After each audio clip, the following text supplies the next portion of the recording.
Hurricane Harvey was a Category 4 storm that hit Texas on August 25, 2017. It caused $125 billion in damage, according to the National Hurricane Center. That's more than any other natural disaster in U.S. history except for Hurricane Katrina. And Texas Governor Greg Abbott needed more than $125 billion in federal relief. It affected 13 million people, from Texas through Louisiana, Mississippi, Tennessee, and Kentucky.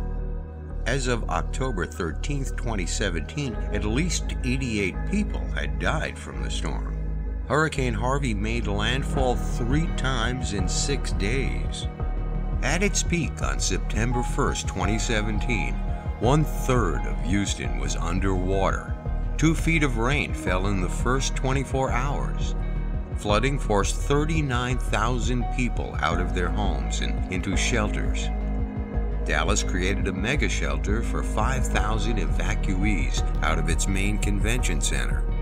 Total rainfall hit 51.88 inches in Cedar Bayou on the outskirts of Houston. That's a record for a single storm in the continental United States.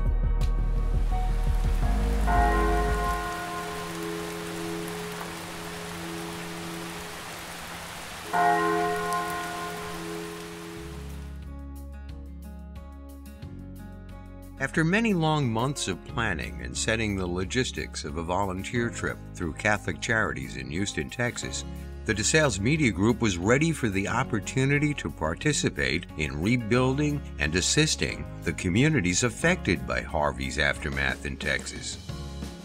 This is the press release. One of the first volunteers from DeSales Media Group to respond to the call was Kim, and this is what she told us. Hi Kim, how are you? Hey. Nice to see you. Do you mind if I talk to you for a few minutes? Sure. So, why did you agree to sign up? Why did you? I think it hit close to home a little bit because 5 years ago my house was damaged because of the Hurricane Sandy. So when I saw that DeSales was reaching out, it was personal, and I just wanted to help out. And I know how it is. It was tough, but I was lucky to have a good support system, especially in the community where I live in. The church was helping out, and where I work, luckily, it was very great. And when we were going through it, was strangers that were helping out from all over the United States and out of the country, and it was just amazing to see that. So I just want to, show it forward and, just help out any way I can. I thought I could give my time and also be, therapeutic to me. I've been through it, and also just to get that, feeling of helping others and stuff. And, having children and working, it's hard to do, but luckily with my family and this organization, I'm able to do it. So what is the one thing you hope to get out of this trip? Just to show people that you can get through it. It's tough times, and everybody's there to help out. If you are Catholic or any religious, we're all there to help. We're just human beings, and everybody has tough times, and you can get through it with the help of others and yourself. I've been through my own struggles personally and stuff, and sometimes you need something uplifting. So I kind of think that's going to help me out. You know what I mean? Just to see helping people and seeing other people help. I think it's going to be a wonderful experience. It's a sad thing to go and see, but I think it's going to be therapeutic to me. We met some of the other volunteers at JFK Airport the day of our departure, and these are some of their expectations about the trip and the decision to participate. We're going to Houston. Yes. Finally. So excited to help people. Yes, we're going to Houston. First time. We'll see what's going on there. It's supposed to be warm. We're very excited. So, from where you guys coming from? To the diocese.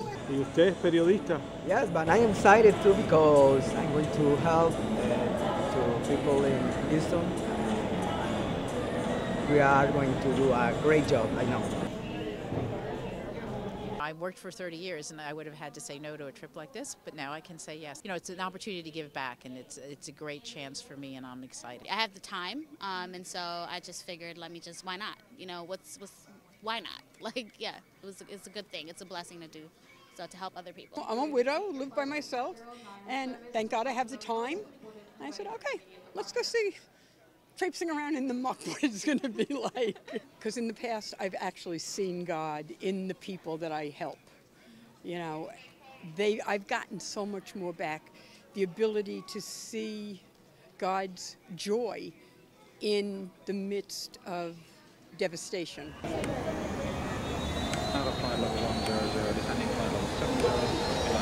We also asked them what they were bringing to Houston, Texas.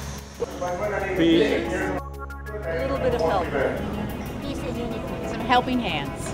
God's love. Goodwill. Ayudar a nuestros hermanos de Houston, estamos muy contentos. Helping hand like everyone else. Helping hand, God will. Oh, we're not supposed to stop waving yet? Video, you have to move. Madness. Okay. Look, it's got the easy guy.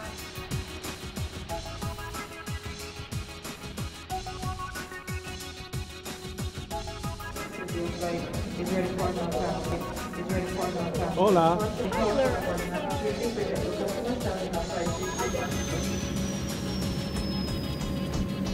Please remain comfortably seated once we arrive at the gate so we may better assist you.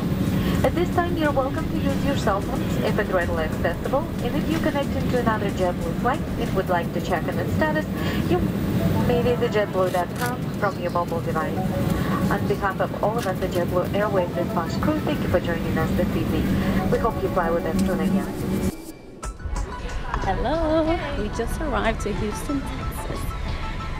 Not at all tired and very excited. We're going to meet up with the group in Carousel 5, where most people pick up luggage, but I travel light, darling. I didn't check in any.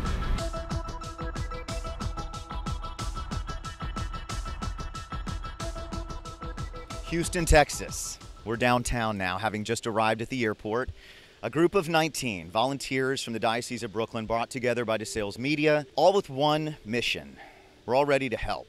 We've got hands to help, we've got hearts to help, the attitude that we want to be of service to our brothers and sisters here in Houston who just 71 days ago suffered such a devastating loss with Hurricane Harvey. We're partnering with Catholic Charities, ready to get orientation and find out what our roles are going to be this week. I'm telling you, it's an exciting time. We're all nervous and anxious, but ready to get to work. We don't know exactly what's going to happen this week, but we do know that we're here to give, to love, to support, and to make some change here in Houston. Let's see what this week has in store for us. Our houses in Houston were often several miles away from the different locations and assignment areas. Sometimes it took us more than an hour to reach our destinations. That first day, we traveled to the Rubicon headquarters to get oriented for our first day of work. But before anything else, Monsignor Harrington led a prayer and petitions for the day ahead. Lord, you have probed me and you know me. You know when I sit and when I stand. You understand my thoughts from afar. My journey and my rest you scrutinize. With all my ways you are familiar. Guide me, Lord. Even before a word is on my tongue, behold, O Lord, you know the whole of it. Behind me and before me, you hem me in and rest your hand upon me. Such knowledge is too wonderful for me, too lofty for me to attain. Guide me, Lord, along the everlasting way. So the most important thing that the volunteers will bring here to Houston is their presence, because when those who are suffering, oftentimes you feel like you're suffering alone, and our presence here is to say that we're with you and we can do whatever we can to try to be with you at this difficult time as you're rebuilding your lives.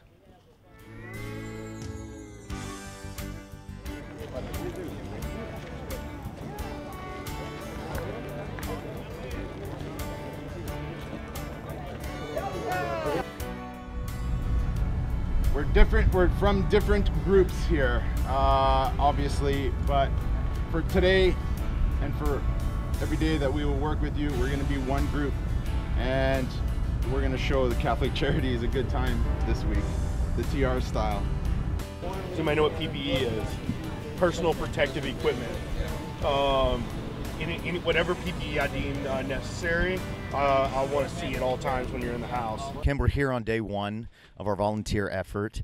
Now, we've all assembled here and we're about to start divvying up and start our assignments for the day. You're on the giving side right now of this operation. You have been on the receiving side of the operation. So how are you feeling right now as we start to get ready to begin day one to give back in the way that it was given to you? I'm excited, but I'm also nervous. It's going to be pretty emotional, and just to see how rough it is for people day 71, how bad their homes are and how emotional they are. But, you know, I'm glad I could be here to give back, especially because I went through it myself. And, you know, just, you know, positive in what Team Rubicon is doing. And, you know, all of us guys here, it's great, you know, to band together and really help people out.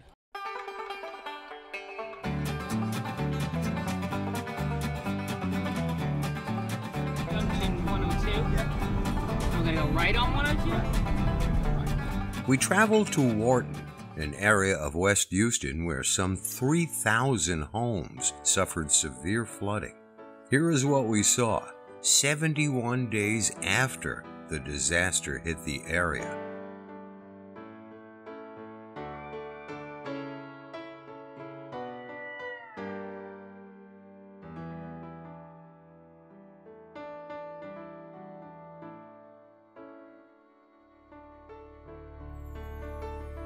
My wall is level. That's one of our biggest things. We take it to 4 feet. Some people, even though they have a little bit of water in there, it saves them on labor. They still pay for that full sheet, but it costs a lot of labor hours to cut the sheetrock and mudding and stuff like that. So we try and take it to 4 feet. We're going to literally go the perimeter of the entire house. Everywhere there's a red line or drywall gone, we need to double check and make sure it's at 4. If it's at 3.5 or 3 3/4, we need to cut and take that out. So we have a group of 2 going around, razor blades and chalk line and tape measure, making sure that everything's at 4 feet. I like to see straight edges, straight lines. So let's use that chalk line. We're also going to have a couple of teams working on the floors. We're going to have a couple of teams working. We're going to have one team, small team in the bathroom with a small space. Any insulation you see coming out, tuck it up in there. Or if we can find a set of scissors, cut it so it's nice and even. So when they stuff it, it should be, when a construction crew walks in, they should be able to go in and jump right in and get to work. Stuffing insulation, drywall, sheet it, and gone. It saves the owner a ton of money, and that's what we're here to do. So if you haven't been assigned to a team, you're on floor detail. And I'm going to be roaming around between all the teams.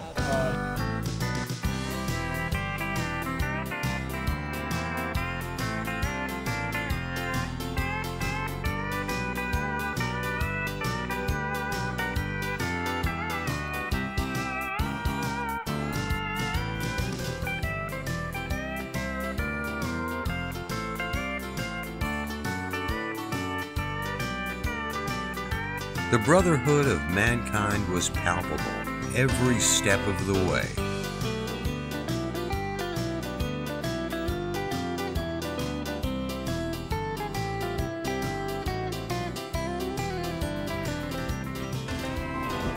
Flex your muscles more than you need to. Yeah?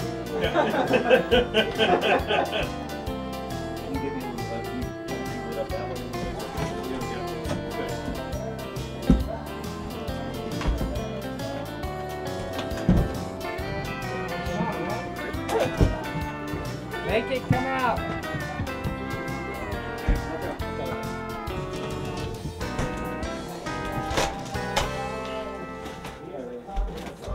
We spoke at the end of the day with some of the volunteers and a Rubicon team leader. These are some of their feelings. So Junior, we've been working together all day long here at the home. Why don't you tell us just a little bit about Team Rubicon, what the mission is, and what your role is in terms of the disaster relief here in Houston?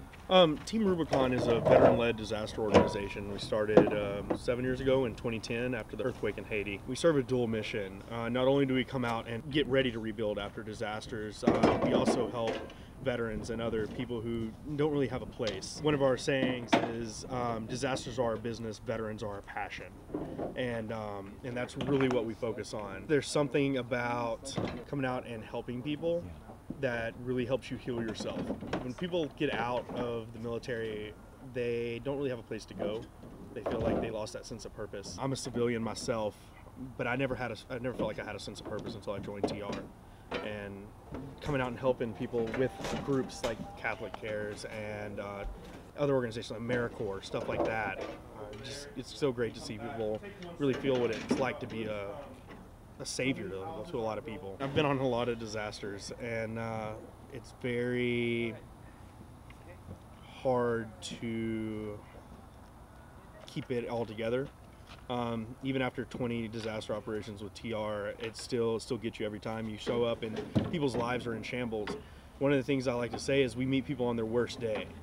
But we come in, start on the street, and literally leave nothing but happiness and smiles in our wake. We give people a place to start anew. And I think that's the most important thing. I've seen a lot of people come together and help each other rebuild. You see the best in humanity on the worst day, and I really believe that. How many more days do you have ahead of you here in Houston working on this disaster? I really don't know. I was down in Rockport for 30 days, and then I took a couple days off and slept in a real bed right before I came here. But I haven't been home in I don't know how long anymore, and I'll probably be here till it ends. So I'll probably be here till December. I've never felt like I had a home. I believe that your home is where your friends and people who care about you are. So yeah, I have a place where I have a place on my ID card that says that's where I stay, that's where I get my mail. But this is my home. Whenever I'm with TR and people of like mine, that's actually where I'm home, and that's where I'm happy to be, sleeping on a cot in a Connex trailer in a parking lot. Now, John, we're actually at your home. This is your home. This is where you and your family live and were present during the storm. Kind of set the scene for me a little bit. Show me geographically kind of where your home lies with regards to the different bodies of water that kind of go around it and how it all came together that day. The Colorado River is about 1.5 miles that direction from us, and it was at maximum flood stage. And we were concerned about that, but we didn't know how the tributaries were going to be that associated with it. About 10 miles that away is a major river called the San Bernard. And we sit in the middle between those two. And the tree line right over here, a few hundred yards, and the tree line right over here are two of those tributaries. And what had happened is the water came up so high in the main river, it spilt over about 10 miles up, and it started coming back around behind us, and it filled up these two little tributaries. Well, the water had nowhere to go. And on top of that, we were also dealing with the saturated soil from the bands of Harvey that came through. And so it couldn't soak in and it couldn't go anywhere. And so everything started backing up and then spilling over. I was watching as the river was coming up, and we were watching the tributaries as it was starting to spill over in some of the little towns, little communities outside Wharton. I started watching every hour on the hour a railroad bridge, which is right over here, and about 1,000 yards. And I looked at it the last time about 4:30 in the morning, and it was like 10 to 12 foot down. I woke up at daylight, went over there, and the water had come up to the bottom of the railroad trestle. It went up about 12 foot, and it started spilling over into the field that was behind us, or across from us here. It started spilling over. So I raced here to the house, woke my boys up, and I said, guys, I think it's coming. It's starting to spill over. We got to get your vehicles out of here, and let's go. And so I took them and got them to my EMS station. I said, guys, I'm going to leave you here. I'm going back for the animals. I have 2 Labrador retrievers, and I have a big green-winged macaw, big parrot, and he was in a cage inside the house. Well, I got to the railroad tracks and I couldn't get across. The water was moving so fast and deep that I couldn't get in. My neighbors next door here, they have a higher house, and they were staying, but the water started coming up so high they started putting mattresses on the roof because they thought they were going to have to ride the night out on top of the roof. The Army came out along with some other rescuers, and they were able to get all the neighbors out because no one had ever experienced this here as long as they lived. No flooding of any, not to this magnitude. Where I'm standing right now, water was about chest deep on me and flowing. It was like that for approximately 2 days before it started to recede. And finally, you know, I didn't know it at the time, you know, we were all, you know,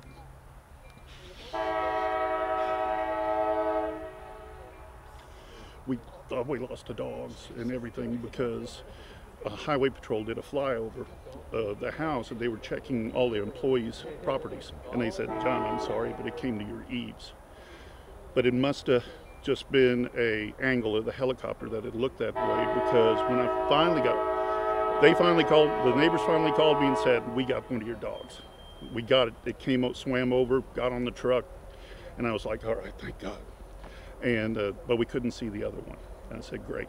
And so they took care of it for me. And finally, I was making a test run with my work truck to see if we could get out of Wharton with our ambulances, because our patients couldn't get out. We were literally surrounded by water. We could not. We either flew our patients out or took them to a minor emergency clinic, and that was it. I was making a run because I talked to somebody and they said that they were able to make it into Wharton, coming from a small town nearby called Hungerford. And I said, well, if we can make it to Hungerford, we can make hopefully to Houston with our patients. Let me go make a test run. And I went through. I got through town in the water, and I got here, and I saw that the railroad had cleared the debris off from the crossing, and that the road, it was drivable. It was still flooded, but I could get here. And I got down here, and honestly, it reminded me of a scene from The Walking Dead. Just cars everywhere down the road, debris everywhere. It was utterly just surreal. I mean, I just couldn't believe it. And so as I'm weaving in through debris and everything to get over here, my other dog sitting in the middle of the road. Don't know how she survived, but she was like, where have you been? and you know, I still had water here, and I got her in the truck, and I took her to a friend's house that had a fence, dropped her off there, and I came back to see if I could get in the house. There was still about a foot of water in the house. When I waded through, it was probably up to my thighs, and so about 3 foot of water. And I could see on the line, on the debris line on the house, that it didn't get up to my eaves. It wasn't that deep, but I said, maybe there's a chance. I got in the house, and I had to push real hard because all the furniture had floated up against the front door. And I finally pushed the door and stepped inside. My parrot goes, what?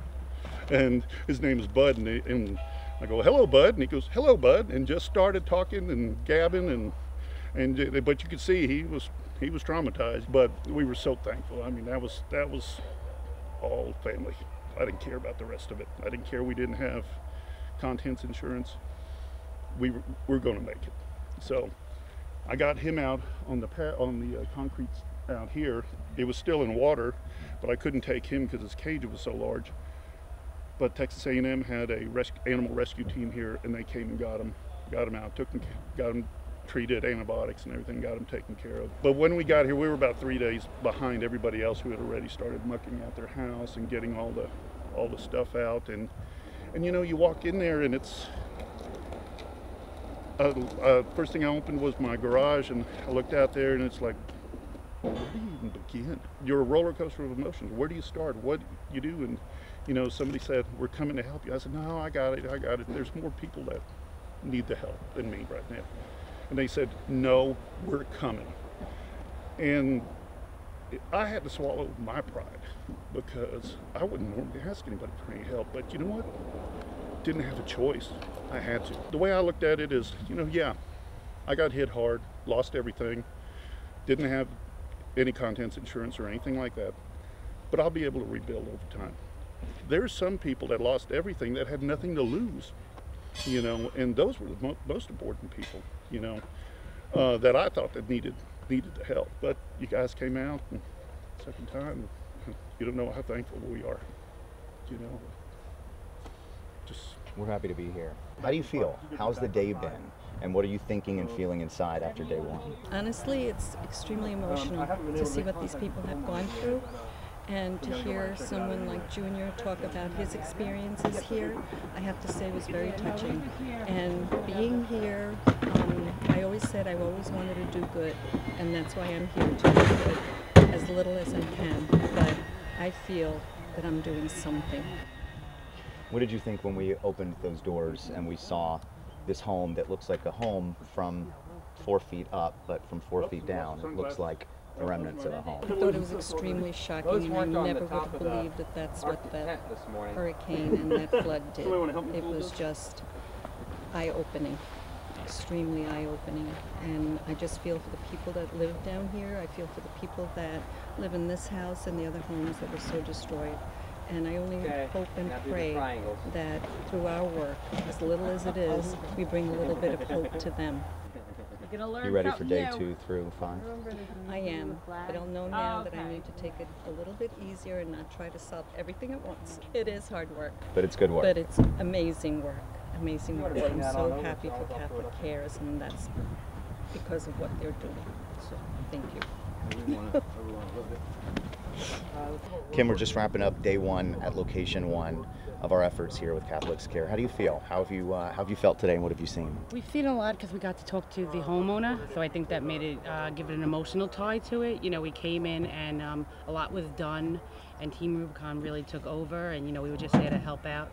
But I think when we started talking to the homeowner, that's where we got the emotion and everything that happened, you know, with his family and him helping others and others helping him. So I feel early on the day really wasn't getting emotional until seeing things in his home, the way he's living, you know, having the bathroom in the house and then having the trailer and thinking about all his personal and items that you can never get back. So it got a little emotional, and even listening to, you know, the Team Rubicon leaders talking and you know, just the atmosphere that they bring, you know, brought a lot of emotion.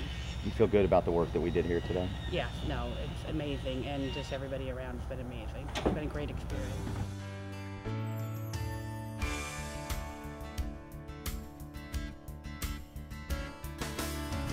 At the end of the workday, we had to travel many miles to the places we were staying, often through heavy traffic.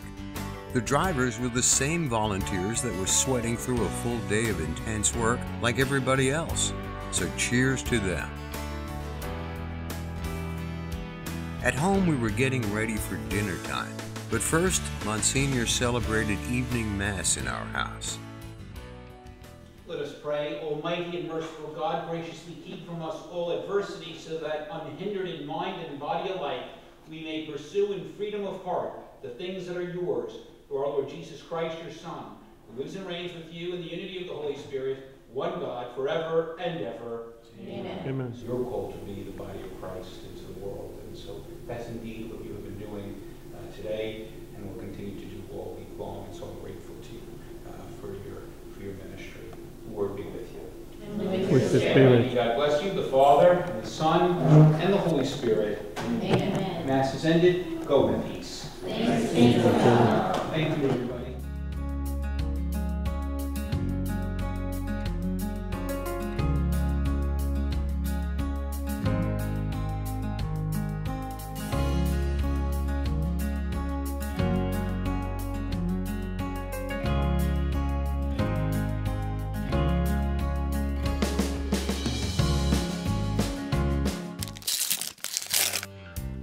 As per Monsignor's request, the videographer volunteer traveled with the host of the mission to visit the Diocese of Houston, located in Galveston.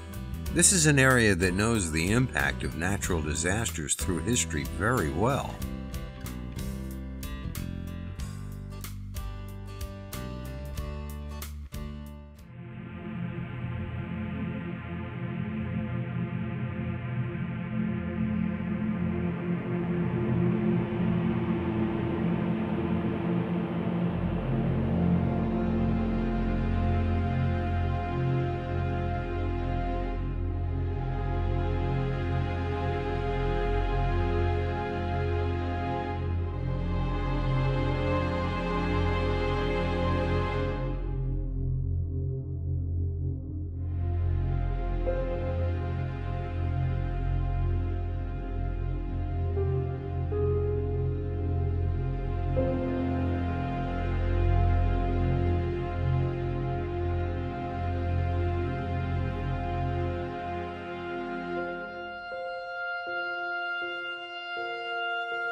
At St. Mary's Cathedral Basilica in Galveston, we interviewed some of its parishioners to learn more.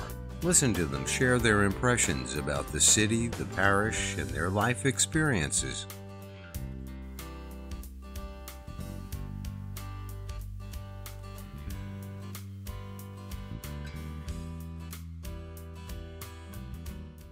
This is a unique area. We have 6 churches in one parish. Okay. So yeah, but there's 6 churches, so we're a member of all of them. One parish.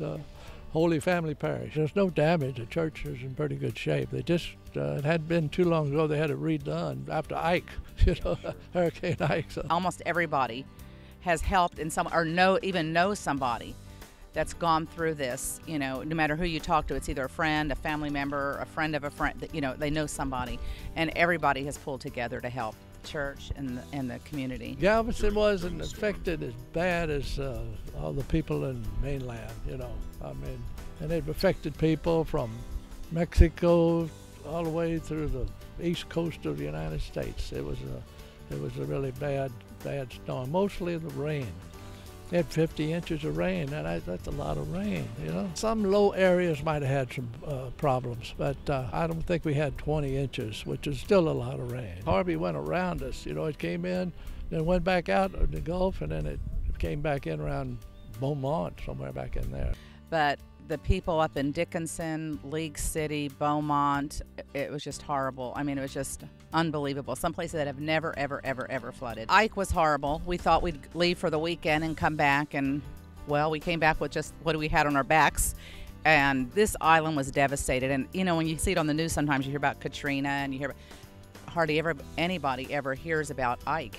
This island looked like a war zone. Almost every other house on every street was down. I had 6 feet of water in my house. I lost everything in my house, everything at my business. And there are still some people right now that are just in the last year or so getting everything ready and life back to normal. It took us with the storm and afterwards, probably about 4.5, 5 years. Yeah, it was unbelievable. Because I have a lot of friends that were damaged. Water, 4 or 5 feet of water in their houses, and cars, lost their cars. So there was a lot for us to be thankful for, and I hate to see it happen to them. It's great that you guys have come down. That is awesome to help people. I mean, it's amazing how people get together, in times of need for everybody. It's amazing. It's wonderful. It's a great thing that y'all did. Take time out of your life to come down here and help these people, and they really did need some help. Thank y'all for coming. Thank you. Where are you? How far ahead? I'm going under the first colored bridge, second colored bridge. Yeah, I see you. Okay, I picked a place. Okay. It has good Yelp reviews. It's called Bacon Bros Public House. Okay, send it to the group text right now.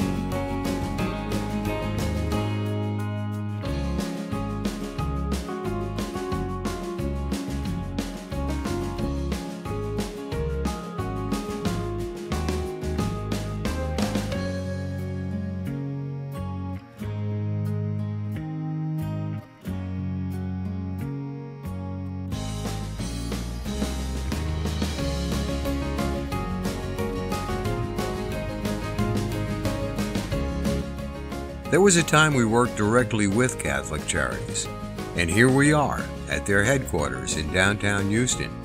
We received guidance for the work we were going to do, and we learned of their most urgent issues, as well as the areas that needed immediate help. We have this incredible 2-month backlog that we're trying to work through. So that's the filing piece right now. Now, with that being said, we've also received tremendous funding from local and regional sources. That funding afforded us the opportunity to take care of a lot of people's basic needs. So there were a lot of people who've been homeless or who would have otherwise been homeless because they're being evicted or something else. We had to distribute these funds very, very quickly. In order to do that, we had to do a lot of stuff on paper and less stuff on computer. We're running into a lot of issues with that too, because there's some things where we've distributed the vast majority of them. We have a lot that don't match right now. We can't figure out where the paperwork ended up because we had volunteers working on it. We had some of our affiliates from other Catholic charities around the country working on it. So while we had a process, an organized process in place, it didn't all fall out that way. Right? So we've distributed about $800,000 to $1 million just in basic needs services. We're trying to follow up with clients that we don't know that they got their checks, or that the organizations, whatever they're paying, didn't get their checks. We're going to be following up with clients themselves to find out if they still have needs. There are a bunch of phone calls we received. And we just want to follow up with them to see, what is your need right now? Is it urgent? Now, we also have a few little things going on. Like, I've got a bunch of boxes in my office that were donated by one of the Catholic charities in Louisiana. I don't know what's in them yet. They're kind of labeled, but I don't know what's in there, what quantity. And a couple people can go through that. So that's not critical, but it's sitting in my office and it could be in somebody's hands who needs it. I want to get it to their hands, right? And if need be, come this afternoon and say you guys work really, really fast. We have a warehouse that we're trying to get everything out of right now because most of it was real basic needs stuff that people just needed, water, diapers, hygiene items, all that stuff was in this giant warehouse. And we had to get rid of it as quickly as possible, and we did. But right now we're cleaning out that warehouse so we can stop paying for it. Hi, can I speak to Tanya Jackson, please? Hi, Tanya. My name is Kimberly, and I am calling from Catholic Charities. I'm volunteering with them today. I'm not sure, they just have given me a list to do some follow-up calls, and I'm not sure where your status is. I know it says you needed housing for you and your family, and that they had completed intake.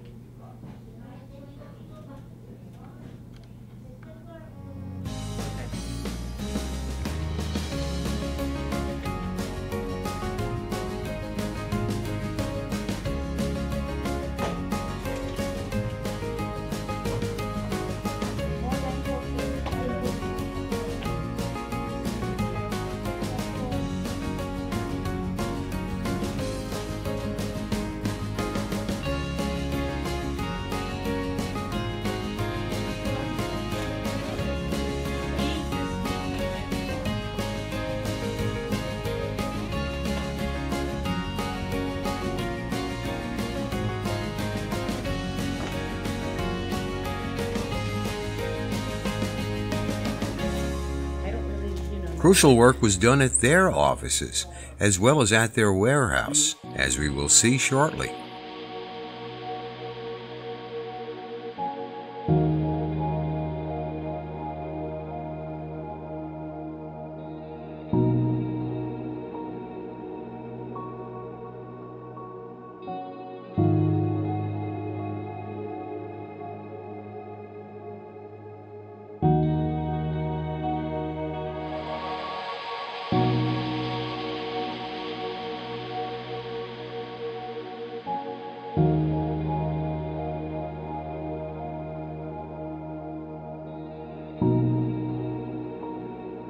What the group is doing here today, they are sorting donations that we received from all over the country to help Hurricane Harvey victims. So they're toiletry items, cleaning products, hygiene products. We've received blankets, clothing, lots of diapers for the children. We've been very blessed with receiving all of these donations, and the awesome volunteers here are helping us sort it out so it can be easier for us to distribute to those in need. So my responsibility is to help bring in support like you all. We've had volunteers from all over the country, here locally, and it's not possible without the help of the community to serve those in need and to be able to help over 15,000 people in 1 month. That was really a community effort. It wasn't just Catholic Charities alone. It was the community, the volunteers, donors, everybody pitched in, and we really appreciate the support that we're still getting because, as you can see, we still have all these donations that need to get sorted. A lot of people who still need help asking us for help. This is going to be years of recovery.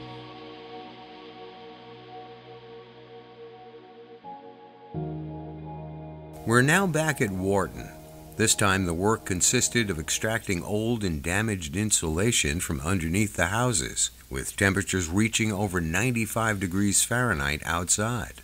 Mandatory breaks were taken every 15 minutes. Occasionally we interviewed some Rubicon members, as well as people from our group. Here the volunteers performed outstandingly.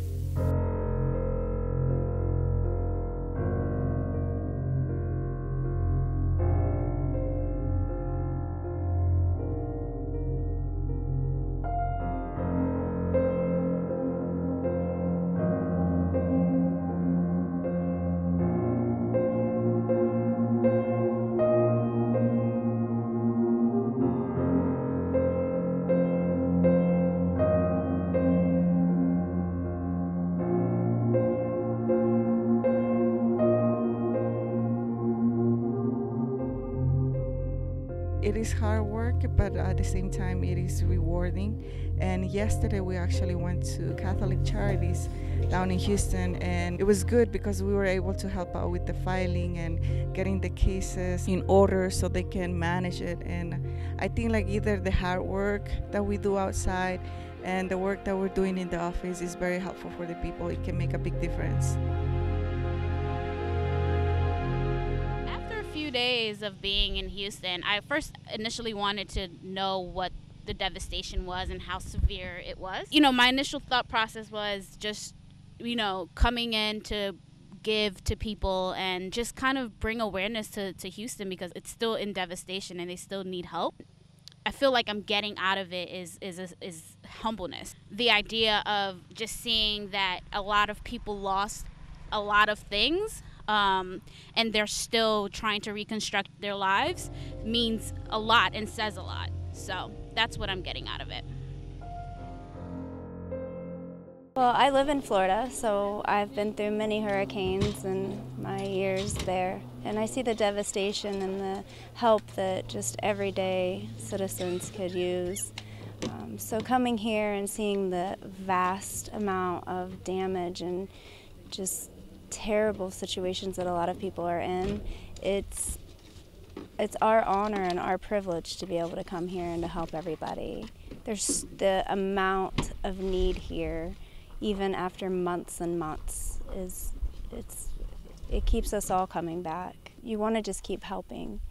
You don't want to leave until the last person got the assistance that they need.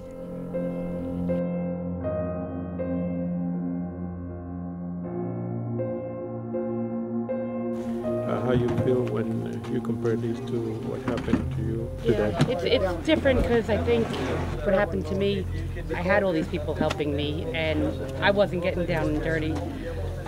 You know, I mean, I was cleaning out my house, taking care of my kids, you know, filling out paperwork, and they were all, you know, these wonderful people coming from all over the world in the States helping out. So it felt really good to get down and dirty, like I said, and help out. And great group of people, just talking to them, and then the homeowner was, you know, just very appreciative. So very humbling.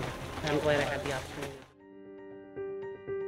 So the volunteers are doing a great job, and I appreciate everything that they're doing. I wish they could keep coming and help these people here, because everybody's really in bad shape here in Warden. I have really been grateful because they came out a long ways to help, to try to get things back together and see what needs to be done. And I know God loves everybody and everybody that's helping us with this devastation. But I want to ask you, what represents to you as a team leader come to these needed people and situations almost every day in the quite few tours that you already been putting into this area? Well, what I do is called a strike team leader. We have groups of 5 normally that go out. All the people on board this group and all the other groups, I think, have the ability to be a strike team leader.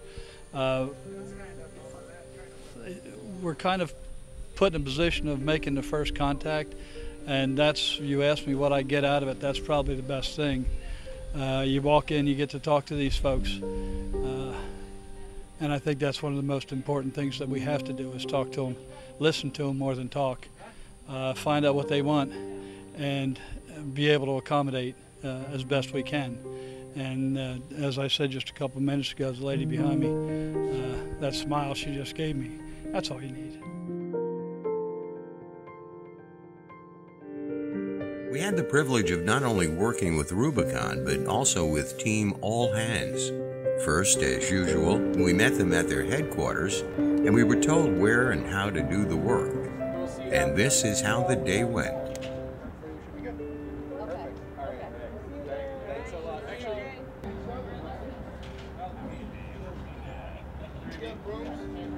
No dustpan, we need dustpan, right?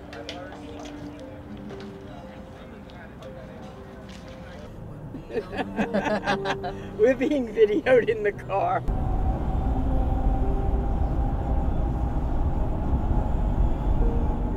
We worked with them scoping out damage in different homes. The houses we were assigned to were in more expensive residential areas that had been affected just as bad as some of the houses we worked on in the more rural areas. A view of the nearby bayous or canals showed they were over-flooded by the rain. Now some are under construction for the purpose of expanding them to accommodate more water.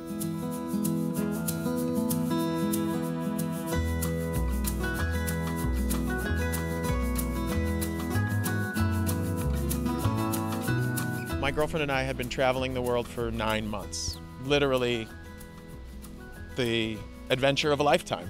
We hiked to Everest Base Camp. We went to temples in Myanmar and Thailand. We sat down with monks and asked them questions. We did all kinds of stuff. It was probably in September, I was starting to feel sort of restless.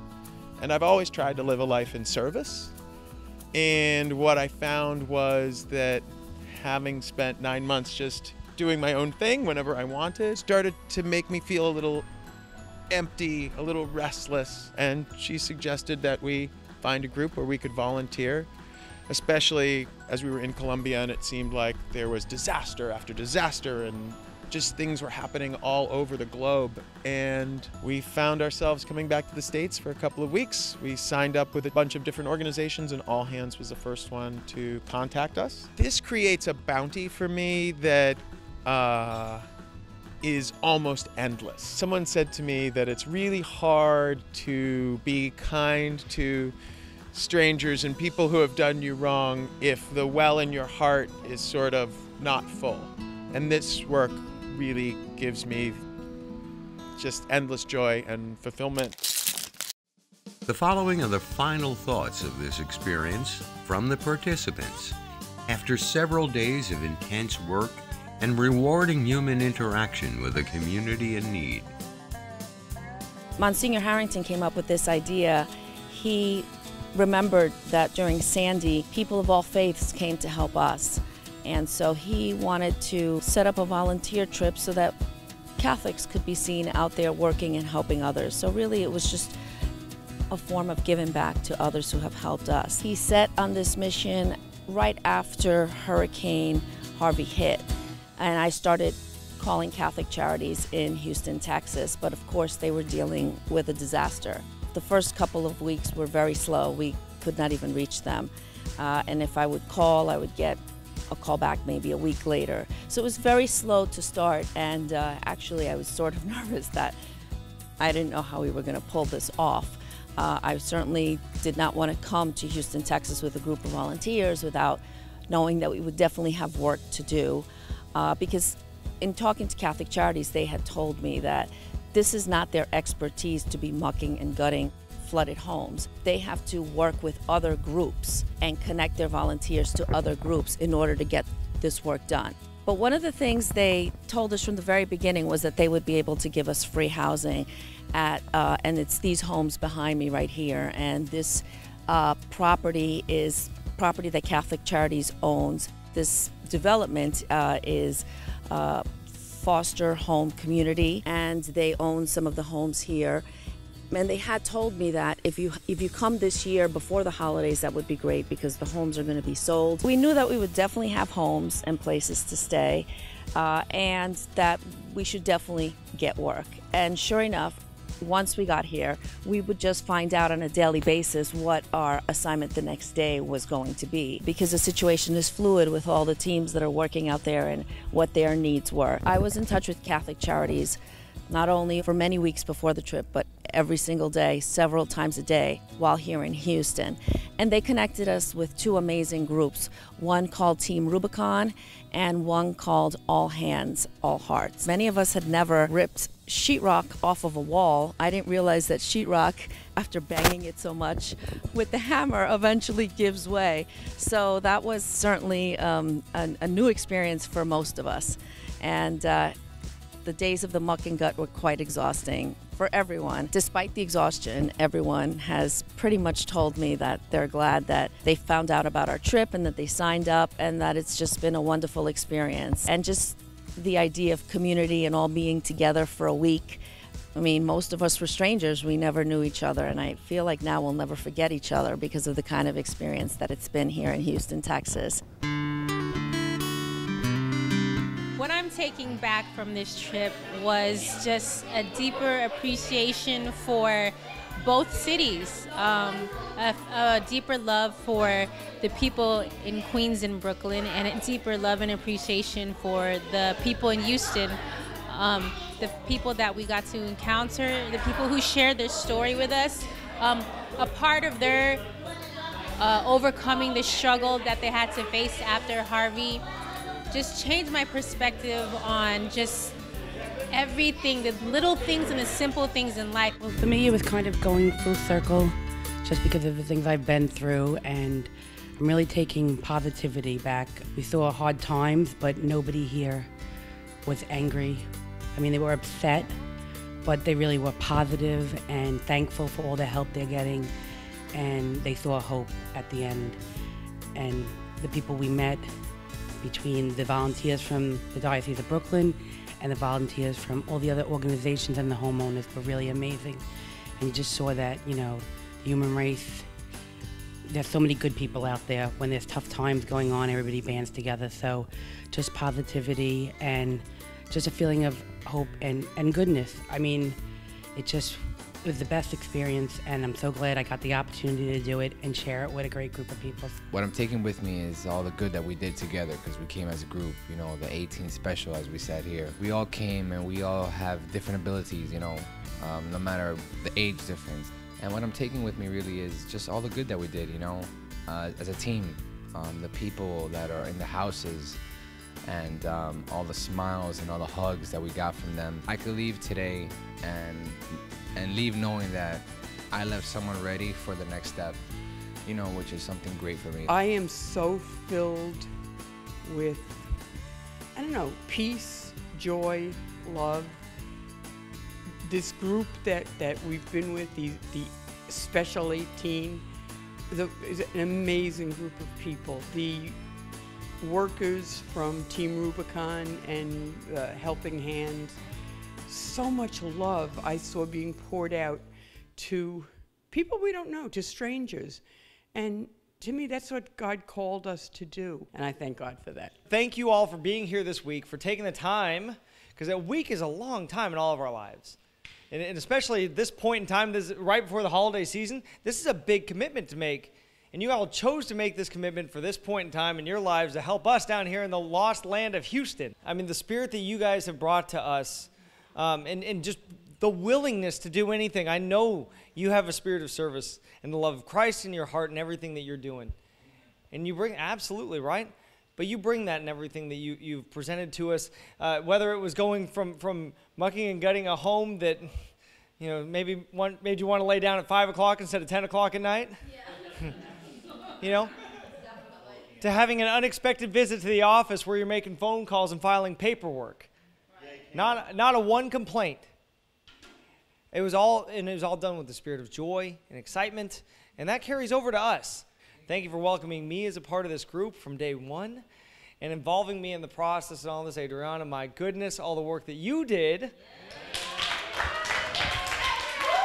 for the months and months. Thank you for joining us in this effort for this week and bringing the spirit that you did and that love of Christ that we needed to invigorate us in the work that we're doing. So thank you all. What I brought, firstly, was a lot of passion, a lot of enthusiasm. I came here with a big heart to help. But what I'm taking with me is far more than what I brought, truly. What I'm taking with me is compassion. What these people have been through is overwhelming for anyone.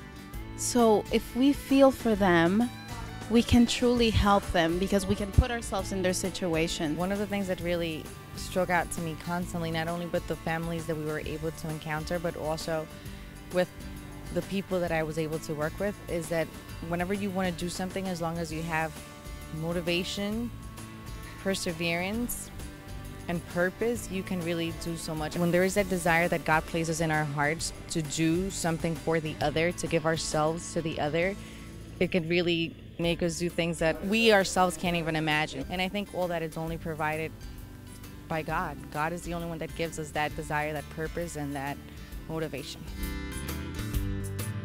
In a way, the return trip to New York was actually a return trip to more volunteer work. For the conclusion of this documentary, a group consisting in the majority of the same volunteers that went to Texas answered a second call from DeSales Media Group to another crucial volunteer mission, this time in Puerto Rico. Here they are again. God bless.